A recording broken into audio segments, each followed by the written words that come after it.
few minutes for questions for Vice President Lewis, and since there's only one of him, I suggested I'll ask him to call on questioners and to deal directly. Please remember to wait for the microphone and tell us who you are.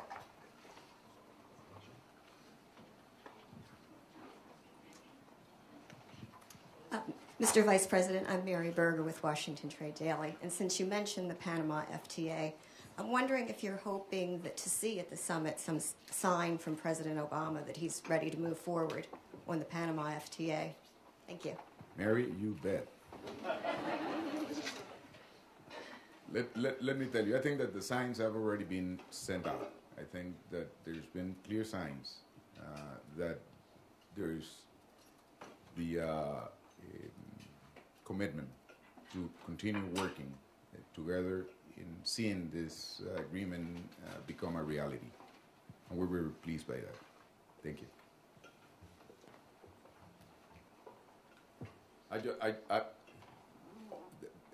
The other obvious thing is that as we're ending our term in 3 months, we certainly want to see these signs turn into reality.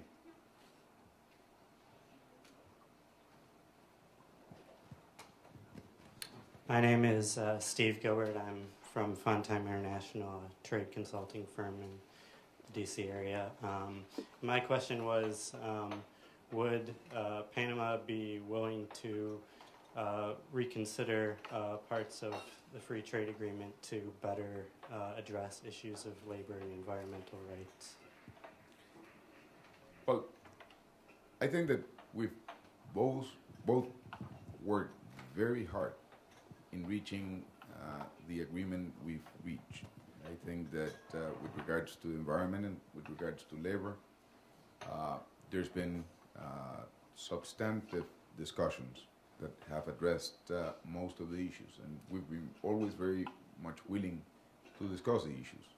I think that the question of opening up an agreement or not is not the way, especially when the issues have been addressed in a positive and constructive way.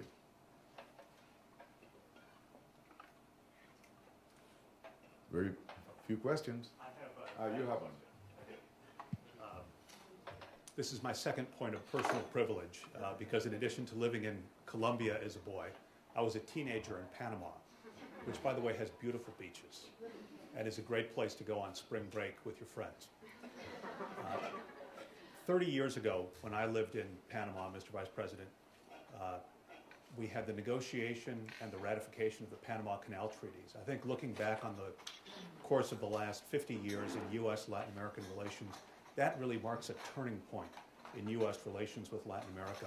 And I wonder if you could comment on the last 30 years of Panama's stewardship of the canal and also of the new expansion of the Panama Canal. Thank you, Nelson, and I'll be very happy to talk about that. As having been very close to the negotiation process for those 30 years that you mentioned. And actually yesterday I was reminded, because it was while I was going to school here, that those negotiations were taking place, and I had the privilege to be very close to them as my father was ambassador here from Panama and part of the negotiation team.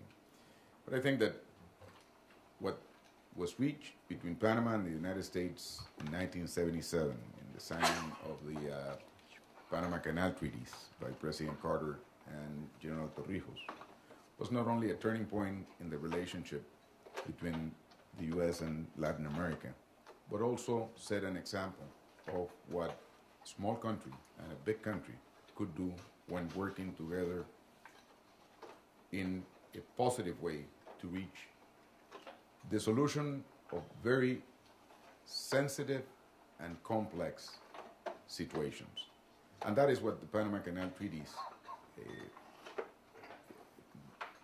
became.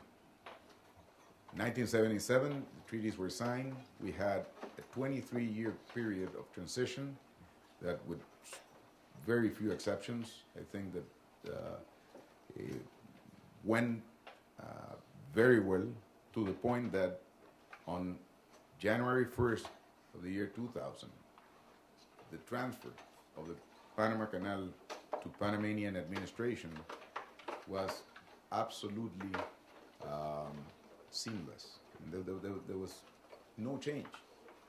The canal operated the same on December 31st as it did January 1st. And it has continued to operate that same way. And that today, the canal is as efficient, is as safe, and has become an even more important strategic asset on world trade, as world trade has increased and as the Panama route has become the most competitive and the most efficient for world trade. That is what has caused us to study and start 2 years ago this ambitious project of expanding the canal. We could not go through with this expansion, which is a very ambitious project, probably the most important infrastructure project taking place in our region. It's a $5.25 billion project. If we had not proven to the world and to ourselves that we were not only capable of running the canal, but that we were very clear as to what was the role of the canal and what was the role of Panama in world trade. And I think that there's no doubt today that turning the canal over to Panama was the right thing, that it was the best way that the canal would have remained the important tool to world trade, and that today we would be adequating the capacity of the canal to the challenges of this 21st century for it not to become a bottleneck in world trade. So it's an example, not only a turning point, but a great example. And I think that one of which we all feel very proud about, and out of which a very positive, constructive, strategic, and mutually beneficial relationship has flourished from.